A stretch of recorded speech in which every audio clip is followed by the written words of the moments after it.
The onboard view from Gabriele Tarquini in 4th place. Are we going to have a Citroen 1-2 or a Castrol Honda 1-2 here? That depends on Jose Maria Lopez and maybe Tom Coronel, more importantly, on Ivan Muller and how clean the battle between them is to be the best of the Citroen. Sebastian Loeb behind Dusan Borkovic. Is he going down the inside into turn 1 as he has done so many times? See Borkovic's car flapping some panels. Yep, straight down the inside, finds the oil and the lubricant and is suddenly very sideways. Well, Sebastian is greedy, and I can understand in this type of situation because, well, he's the leader in the championship, and he's just seeing that Lopez and Muller are almost in the lead, so they will take a lot of points.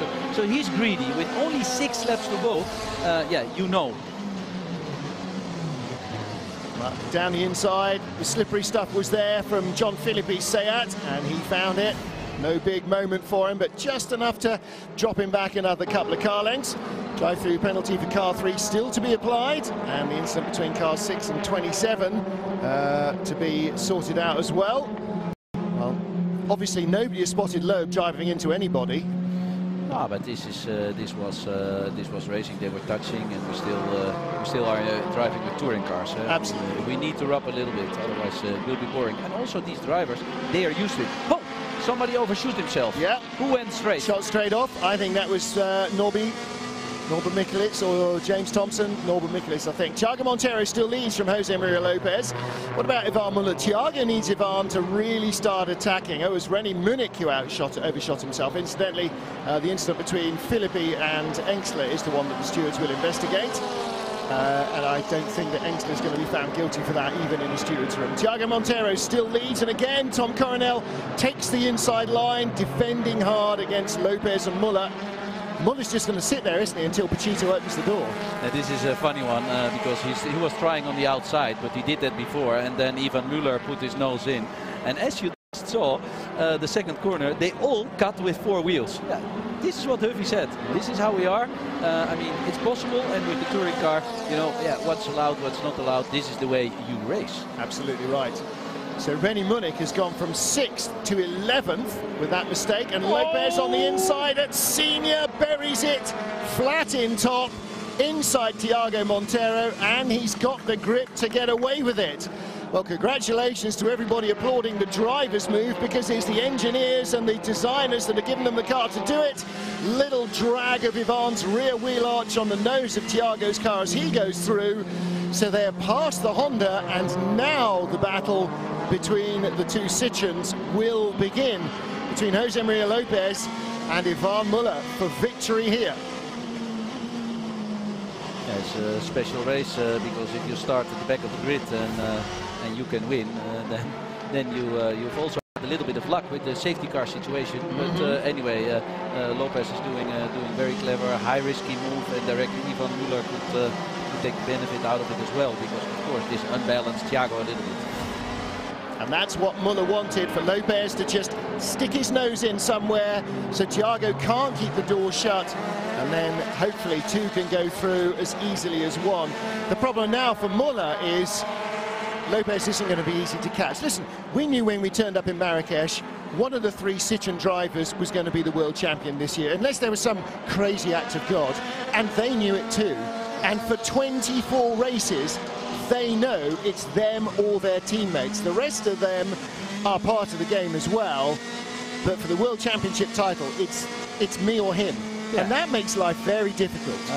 Yes, but the leader at the moment is in big trouble, because he's already for 6-7 laps behind Borkovic, and he doesn't seem to overtake him anywhere. He's not a lot stronger somewhere. Probably it's because he has some damage on the right front, because we would have expected him to overtake Borkovic more easy.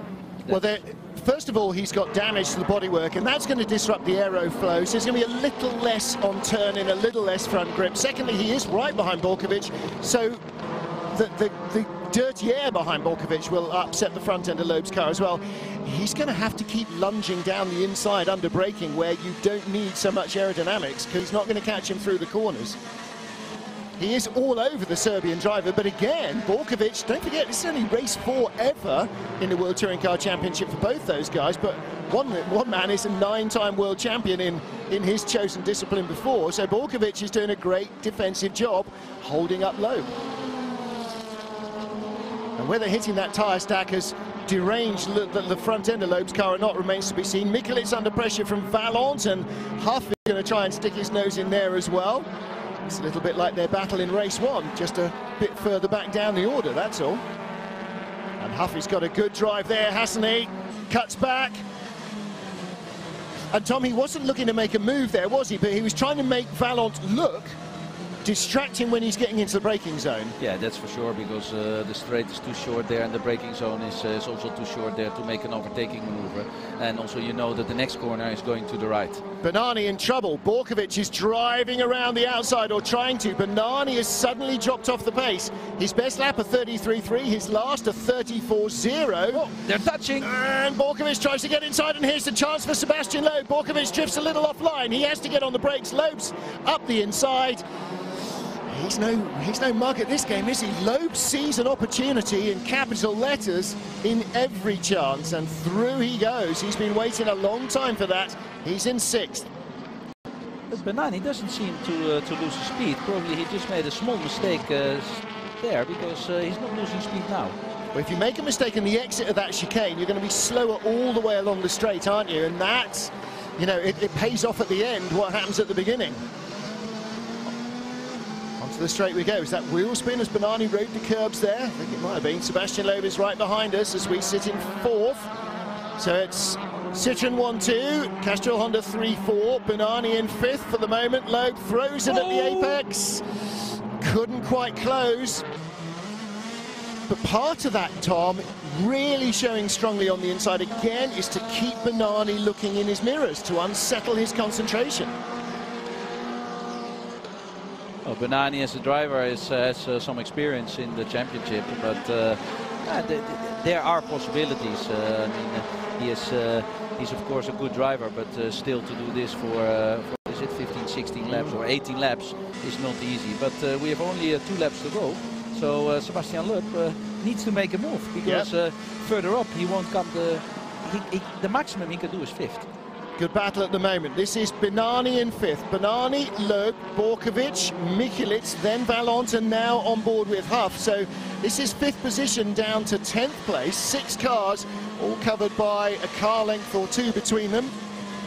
Valent taking a very different line, and Huffy looking to the inside. Stay with it, stay with it. Contact! They touched! Had to happen. Valent trying to get the door closed too late, and Gianni Morbidelli, who was nowhere on the straight, drives by them both.